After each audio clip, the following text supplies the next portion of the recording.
제가 하나님의 말씀을 읽어드리겠습니다. 여호와여, 주의 분노로 나를 책망하지 마시오며 주의 진노로 나를 징계하지 마옵소서. 여호와여, 내가 수척하여 싸우니 내게 은혜를 베푸소서. 여호와여, 나의 뼈가 떨리오니 나를 고치소서. 나의 영혼도 매우 떨리나이다. 여호와여, 어느 때까지니까? 여호와여, 돌아와 나의 영혼을 건지시며 주의 사랑으로 나를 구원하소서. 사망 중에서는 주를 기억하는 일이 없사오니 스올에서 주께 감사할 자 누구리이까? 내가 탄식함으로 피곤하여 밤마다 눈물로 내 침상을 띄우며 내 요를 적시나이다. 내 눈이 근심으로 말미암아 쇠하며 내 모든 대적으로 말미암아 어두워졌나이다. 악을 행하는 너희는 다 나를 떠나라. 여호와께서 내 울음소리를 들으셨도다. 여호와께서 내 간구를 들으셨으며 여호와께서 내 기도를 받으시리로다. 내 모든 원수들이 부끄러움을 당하고 심히 떨미어 갑자기 부끄러워 물러가리로다. 아멘. 아멘. 지난주에 저희가 창세기 25장에 나오는 에서와 야곱의 이야기를 살펴보았습니다. 오늘은 시편 6편의 말씀을 통해서 함께 은혜를 나누려고 합니다. 자, 하나님의 이름이 뭐죠? 하나님의 이름 여호와, 그렇죠? 야훼라고도 합니다.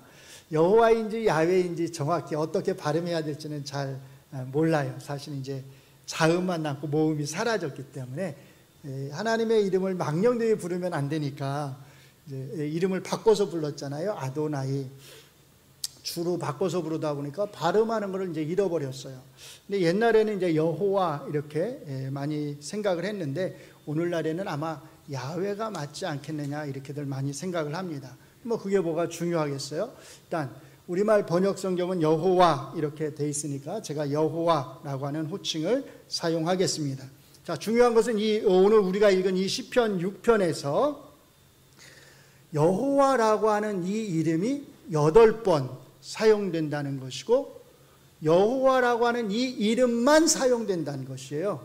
제가 사실은 일부 예배 때는 7번 나오는 줄 알고 7번 사용된다고 그랬는데 예배 마치고 나니까 집사람이 8번이라고 알려주더라고요. 뭐 7번, 8번 이게 많이 사용된다는 거예요. 왜냐하면 이게 10절까지 있잖아요. 그런데 그 10절 중에서 8번이나 사용이 됩니다. 더 중요한 것은 여호와라고 하는 이 이름, 이 호칭만 사용이 된다는 것이에요. 자, 대개의 경우 시편을 읽어보신 분들은 아시겠지만 여호와라고 하는 이 하나님의 이름과 하나님, 신이라고 하는 이 칭호가 번갈아 가면서 사실은 같이 사용이 되잖아요. 그런데 오늘 시편 6편에서는 하나님이라고 하는 표현은 안 나오고 여호와라고 하는 하나님의 이름만 나온다는 것입니다. 우리는 이 여호와라고 하는 하나님의 이름의 중요성을 사실은 잘 몰라서 그런데 구약의 백성들에게 여호와라고 하는 이 이름은 굉장히 사실은 중요한 의미를 가지고 있었습니다. 일단 한번 여호와라고 하는 이름이 어디에서 사용되는지 한번 우리가 확인을 해보겠습니다. 1절부터 4절까지 보시면 1절에 먼저 여호와여 이렇게 나오고요. 2절에서 2번 나옵니다. 여호와여 여호와여. 3절 후반절에도 여호와여 이렇게 나오고요. 4절에도 여호와여 이렇게 나옵니다. 그러니까 1, 2, 3, 4절에만 5번이 나오는 거예요.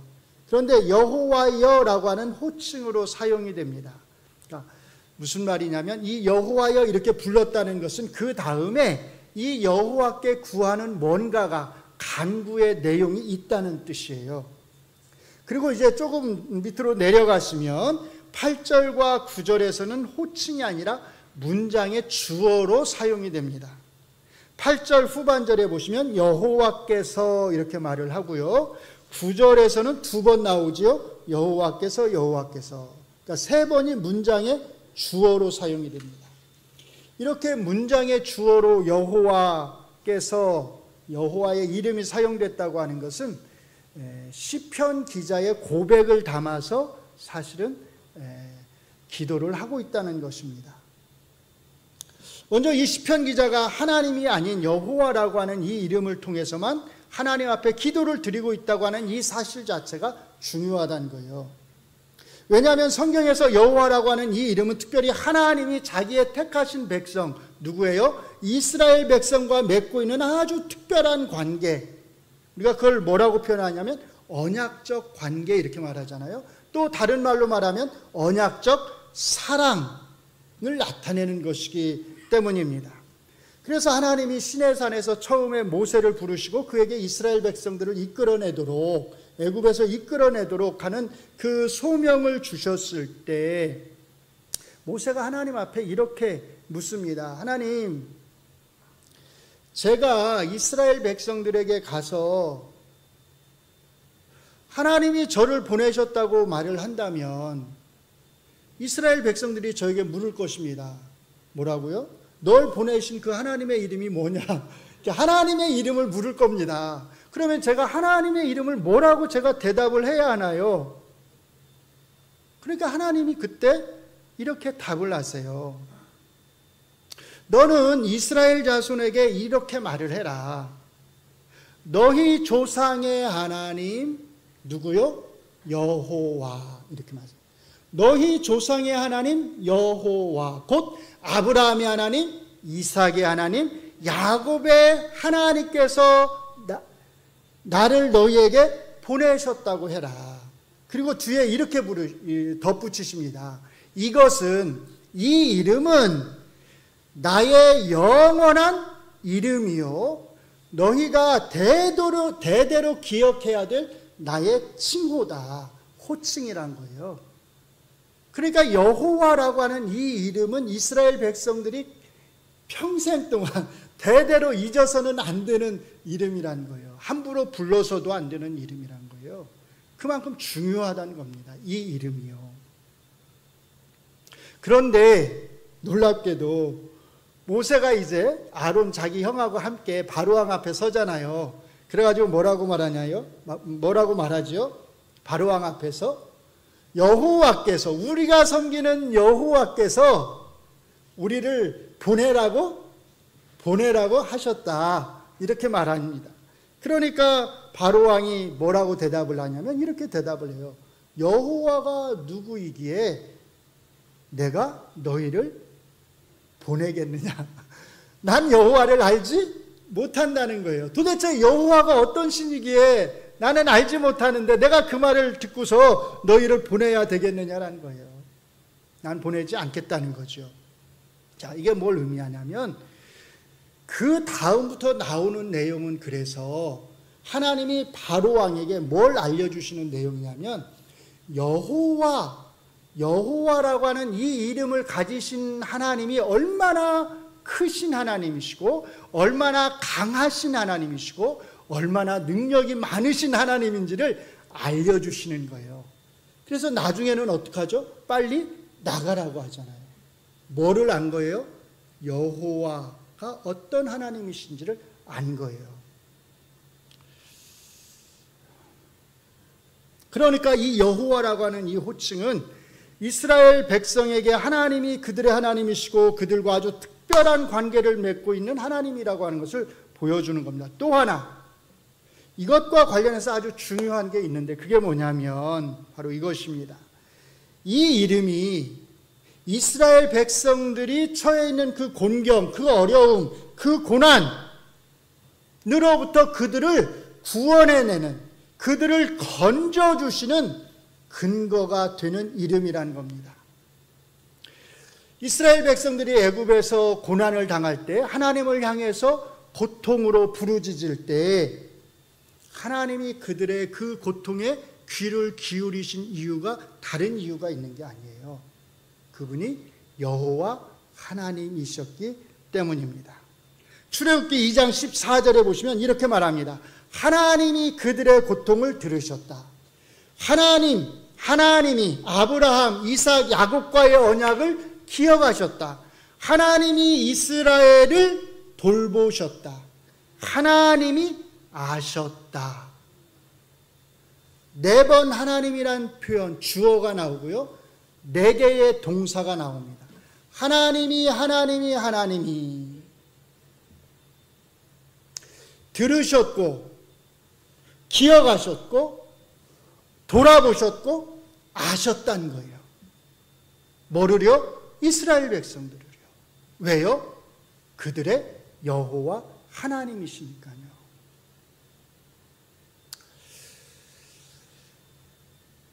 이 언약적 하나님, 바로 이 이름에 기대어서 사실은 이 시편 기자는 지금 기도를 하는 것입니다. 간구를 하는 것이에요. 쉽게 말하면 여호와여라고 하는 이 호칭만으로도 하나님은 이 시편 기자의 기도를 들어주지 않을 수 없다는 뜻입니다. 하나님이 정말로 자기의 언약에 충실하신 하나님이시고 자기의 백성을 지키고 돌보시는 여호와 하나님이시라면 하나님은 이 시편 기자가 계속 불러대잖아요. 여호와여 여호와여 여호와여 여호와여 여호와여 5번을 계속 불러댑니다. 이렇게 반복해서 자신의 이름을 부르는 이 기도, 이 간구의 외침, 이 외침을 하나님은 외면할 수가 없다는 거예요. 왜? 이 이름이 지닌 의미를 가장 잘 아시는 분이 누구예요? 하나님이시잖아요. 하나님이 알려주셨잖아요. 또 다른 한편에서 시편 기자가 이렇게 여호와여라고 하는 이 이름을 반복해서 부르면서 기도한다고 하는 것은 하나님에 대한 그의 신뢰가 매우 크다는 뜻입니다. 시편 기자는 알거든요. 아는 거예요. 뭐를요? 자기의 조상인 아브라함, 이삭, 야곱에게 베푸신 그 여호와 하나님의 신실한 은혜를 그는 알거든요. 그 신실함에 의지해서 반드시 여호와 하나님이 나를 이 고통에서 건져주실 것이다 라고 하는 걸 알거든요. 그러니까 여호와라고 하는 이름을 계속해서 반복하는 것입니다. 하나님에 대한 그 믿음, 그 신뢰, 그 마음을 이 이름으로 표현하는 것입니다. 그러므로 우리가 성경을 읽을 때 이 여호와라고 하는 이 이름이 지닌 중요성, 그 무게를 잘 알면서 읽어야 됩니다. 이것이 얼마나 의미 있는 이름인지를 우리가 알아야 한다는 뜻이에요. 우리 하나님은 여호와 하나님이십니다. 이름이 없는 무명한 하나님이 아니에요. 언약에 충실하신 여호와 하나님이십니다. 사실은 성경 전체가 바로 이 여호와 하나님이 어떤 분이신지를 우리에게 보여주는 것입니다.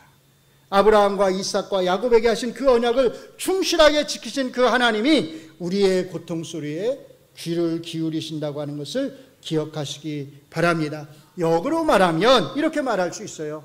왜 하나님은 우리의 고통에 귀를 기울이실까요?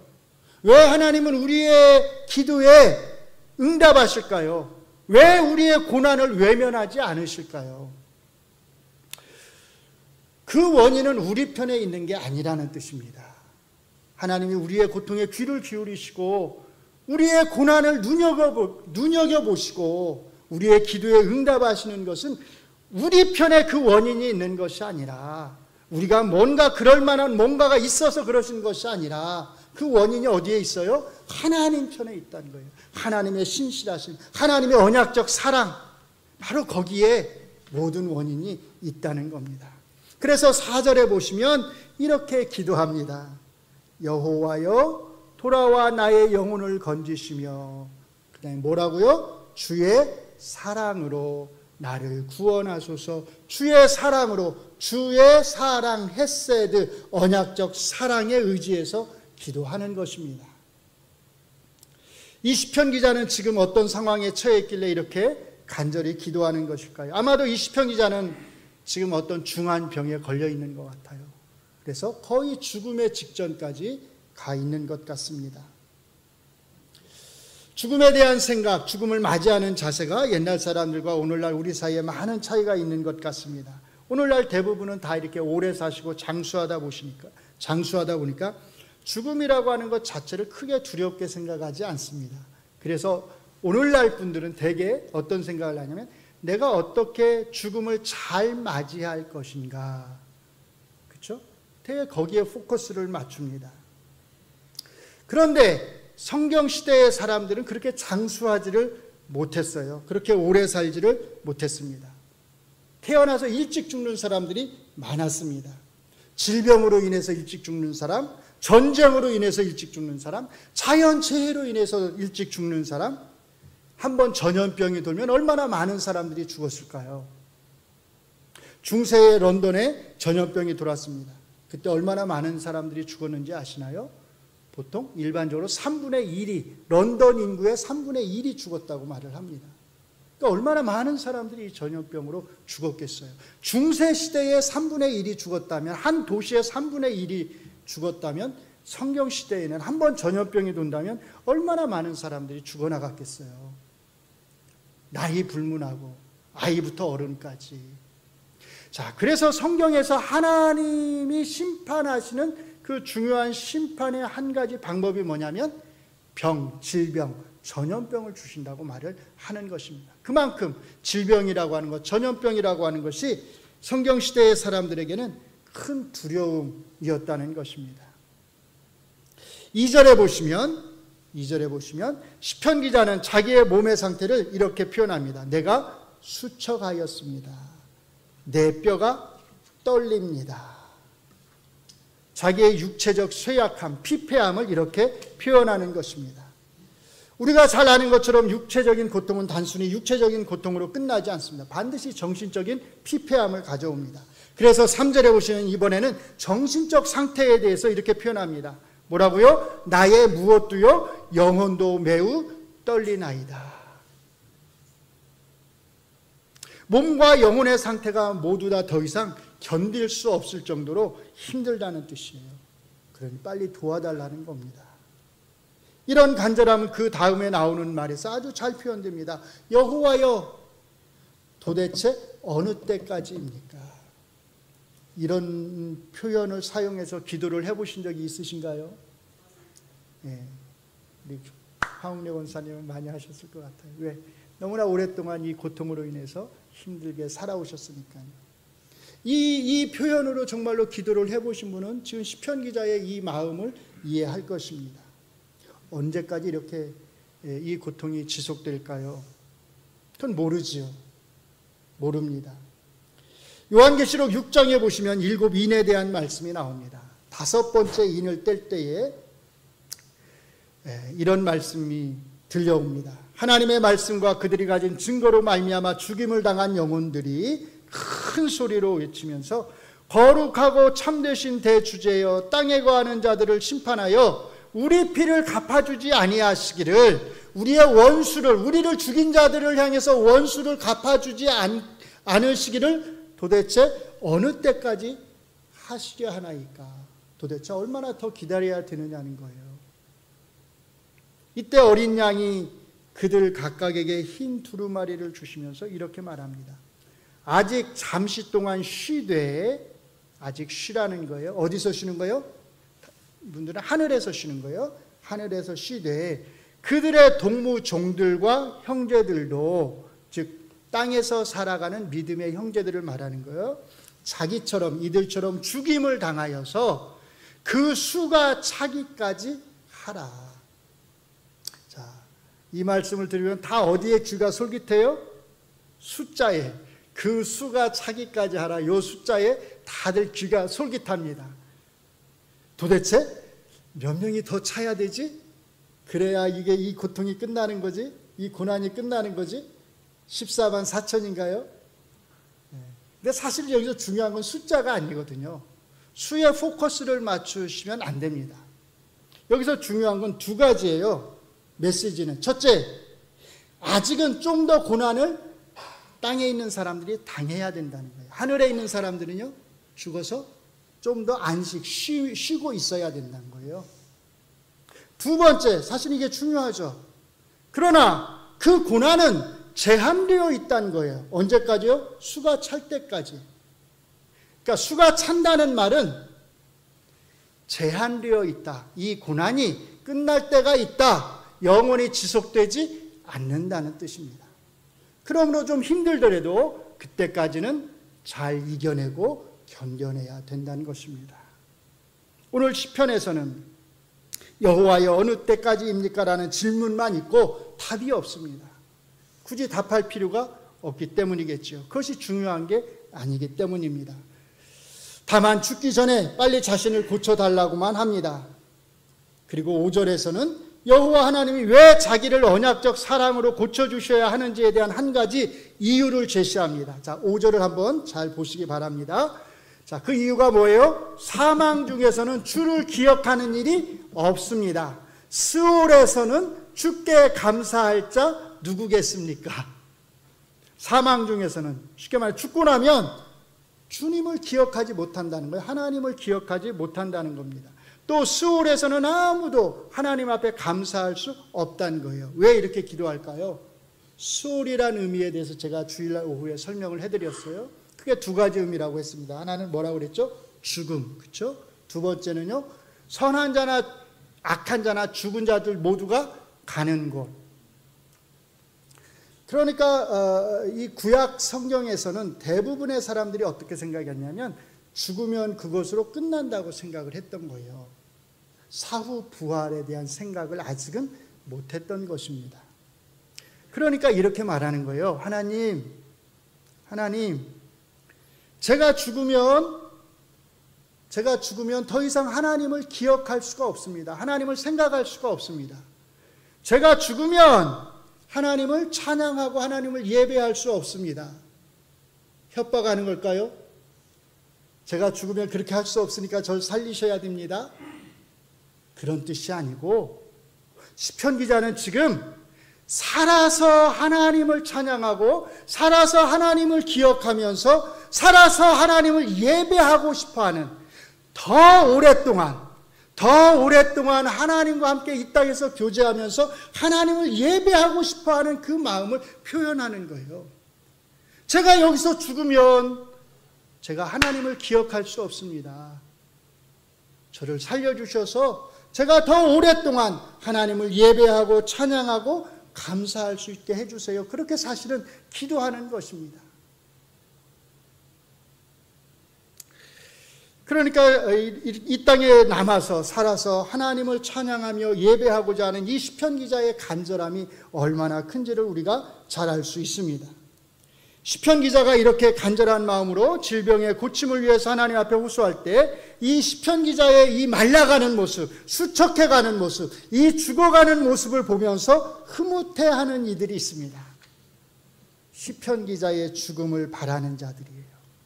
이런 이들을 가리켜서 시편 기자는 7절 후반절에서 내 모든 대적 이렇게 말합니다. 그리고 8절 전반절에서는 악을 행하는 너희 이렇게 말합니다. 그리고 그들을 향해서 이렇게 외칩니다. 다 나를 떠나라. 뭐라고요? 다 나를 떠나라. 악을 멀리하는 것, 악한 자들을 멀리하는 것, 그것이 하나님에게 복을 받는 길이기 때문입니다. 악을 멀리하고 악한 자들을 멀리하는 것, 하나님 앞에서 선한 자로 사는 것, 그것이 하나님께서 지금 내가 당하는 이 고통, 질병으로부터 내가 고침받을 수 있는 길이라고 말을 하는 것이에요. 이것은 마태복음 7장에서 예수님 자신의 이름으로 선지자 노릇을 하고 병을 고쳤다고 하면서 자랑하는 사람들을 향해서 하셨던 말씀하고 똑같습니다. 예수님이 그들을 향해서 이렇게 말씀하셨어요. 이 불법을 행하는 자들아. 그 다음에 뭐라고요? 내게서 떠나가라. 다 내게서 떠나가라. 사실 이 말씀이 오늘 시편 6편의 말씀을 예수님께서 인용하신 것입니다. 시편 기자는 이렇게 자신이 이 약한 자들을 멀리함으로써 하나님이 자신의 눈물의 기도를 들어주시리라고 하는 확신을 가지고 있는 것입니다. 이 확신을 두 가지 방식으로 표현합니다. 먼저 8절 후반절과 9절 전반절을 보시면 마치 하나님이 자기의 병을 이미 고쳐주신 것처럼 과거형으로 표현을 합니다. 여호와께서 내 울음소리를 들으셨도다. 여호와께서 내 간구를 들으셨도다. 그런데 9절 후반절에 보시면 아직 고쳐주시 아니하신 것으로 표현을 해요. 미래의 말로 표현을 합니다. 여호와께서 내 기도를 받으시리라. 하나님이 시편 기자의 기도를 이미 들어주신 것 같지는 않아요. 왜냐하면 이렇게 지금 기도를 하고 있으니까요. 아직 들어주지 아니하셨으니까 이렇게 기도를 하고 있는 거겠죠. 그러나 이미 고쳐주신 것과 앞으로 고쳐주실 것 사이에, 이 둘 사이에 시편 기자에게 있어서 큰 차이가 없습니다. 왜요? 하나님의 응답은 너무나 확실하다고 믿기 때문입니다. 그런데 우리가 지금까지 묻지 않은 질문이 있습니다. 이 시편 기자는 도대체 왜 이런 질병에 걸렸을까요? 아니면 왜 이런 고통을 지금 당하는 것일까요? 시편 기자는 자기의 병의 원인을 1절을 보시면 하나님의 분노, 하나님의 진노 때문이라고 생각을 하는 것 같습니다. 이것은 자기의 질병이 하나님의 진노 때문이라고 하는 시편 기자의 이 고백, 이 생각이 객관적인 사실에 근거한 것이 아니라 뭐예요? 주관적인 자기의 생각이라는 뜻입니다. 그렇게 생각할 수 있어요. 저도 이렇게 설교할 때는 그렇게 말을 하잖아요. 여러분, 질병은 하나님의 심판 때문에 오는 게 아닙니다. 사실은 욥기가 그걸 말하잖아요. 근데 놀랍게도 제가 이 설교하고 내려가서 생활하면서 아프잖아요. 아니, 우리 식구 중에 누가 아프잖아요. 어려운 일 생기잖아요. 제 일이 잘 풀리지 않잖아요. 그러면 저도 모르게 자연스럽게 어떤 생각이 드는지 아세요? 아, 내가 하나님 앞에 뭐 잘못한 게 있나? 내가 하나님 앞에 뭐 죄를 범했나? 이렇게 저 자신을 돌아보게 된다니까요. 그러니까 요거를 반드시 자연스럽게, 그냥 제가 일부러 그러는 게 아니라 자연스럽게 죄하고 저의 잘못하고 연관을 시키게 되더라고요. 그게 우리의 기본 습성인 것 같아요.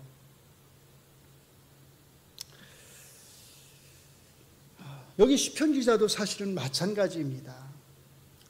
자기가 너무나 아프니까, 죽음을 눈앞에 두고 있는 것처럼 보이니까 자연스럽게 자기가 그렇게 아픈 것, 죽음을 눈앞에 둔 것이 마치 하나님께서 자기에게 분노하시고 하나님이 자기에게 진노하셔서 그런 것처럼 지금 표현을 하는 것입니다. 중요한 것은 이 질병이 하나님의 분노 때문이라고 하는 이 시편 기자의 이 고백은 그 질병의 1차적 원인이 무엇이든 간에 상관이 없이 그 궁극적인 원인, 이 질병의 궁극적인 원인이 누구에게 있다? 하나님에게 있다. 하나님의 주권에 의한 것이다 라고 하는 것을 나타낸다는 겁니다. 사실은 이게 중요한 거예요. 왜냐하면 이 질병의 궁극적인 원인이 다른 어떤 환경적 요인이 아니라 하나님에게서 온 것이라고 한다면, 하나님의 주권에 의해서 내가 지금 이 고통을 당하는 것이라면, 생각해 보세요. 이 질병을 치유하려면 어떻게 하면 되죠? 누구한테 매달리면 돼요? 하나님 앞에 매달리면 되잖아요. 어떤 환경적인 요인 때문에 내가 지금 이 고통을 당하고 있다면 그게 무엇인지를 모를 것이고, 그것을 어떻게 내가 해야 될 능력이 없을 텐데, 이것이 그 원인이 하나님에게 있다면 내가 어떻게 고침받을 수 있는지를 나는 아는 것입니다. 치유의 가능성, 희망을 볼 수 있다는 뜻이에요. 하나님 앞에 그래서 기도하는 것입니다. 그래서 시편 기자는 2절에서 이렇게 간구하는 겁니다. 내게 은혜를 베푸소서, 나를 고쳐주소서. 사랑하는 성도 여러분, 우리가 하나님 앞에 기도한다고 하는 것은 이 하나님의 주권을 믿는 행위입니다. 그래서 기도가 중요한 거예요. 이런 하나님의 주권에 대한 믿음이 없다면 기도할 수 없습니다. 누가 기도하겠어요? 기도해도 안 될 텐데요. 우리가 하나님 앞에 기도한다고 하는 것은 하나님의 그 언약적 사랑, 여호와라고 하는 그 이름의 능력을 믿기 때문입니다. 이 믿음이 없다면 우리는 기도할 수 없습니다. 그러므로 하나님의 주권에 대한 믿음, 하나님의 언약적 사랑에 대한 그 믿음, 여호와라고 하는 이 이름이 지닌 그 의미에 대한 믿음이야말로 하나님이 우리의 기도를 응답해 주시는 근거인 것입니다. 하나님의 사랑에 기대어서 늘 기도하시기 바랍니다. 지난 수요일에 제가 시편 5편을 사실 말씀을 전했어요. 하나님의 주권적인 은혜가 언약궤를 덮고 있는 그 덮개, 그 이름이 뭐라고 그랬죠? 뭐라고 부른다고 그랬죠? 속죄소. 그렇죠? 그 언약궤를 덮고 있는 덮개 속죄소 위 뭐가 있죠? 날개를 펼치고 있는 그 한 쌍의 두 천사, 날개를 펼치고 언약궤를 덮고 있는 그 천사들의 날개로 하나님이 우리를 지키시고 보호하실 것입니다.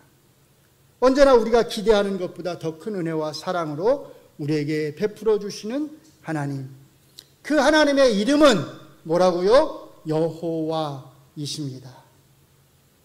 우리의 고통에 귀를 기울이시는 여호와이십니다. 우리 모두의 믿음의 조상이신 아브라함, 이삭, 야곱과의 그 언약을 기억하셔서 우리에게까지 은혜를 베푸시는 여호와이십니다. 그래서 아브라함의 자손인 우리를 돌보시는 것입니다. 자기 자신의 언약적 사랑 헤세드에 신실하신 그 여호와, 그 이름에 의지하면서 항상 기도하시고 믿음으로 살아가시는 우리 동작중앙교회 성도님들이 되시기를 축원합니다. 마지막으로 출애굽기 34장 5절과 6절의 말씀을 우리가 함께 읽으면서 오늘의 말씀을 마치겠습니다. 같이 읽습니다. 여호와께서 구름 가운데에 강림하사 그와 함께 거기 서서 여호와의 이름을 선포할세.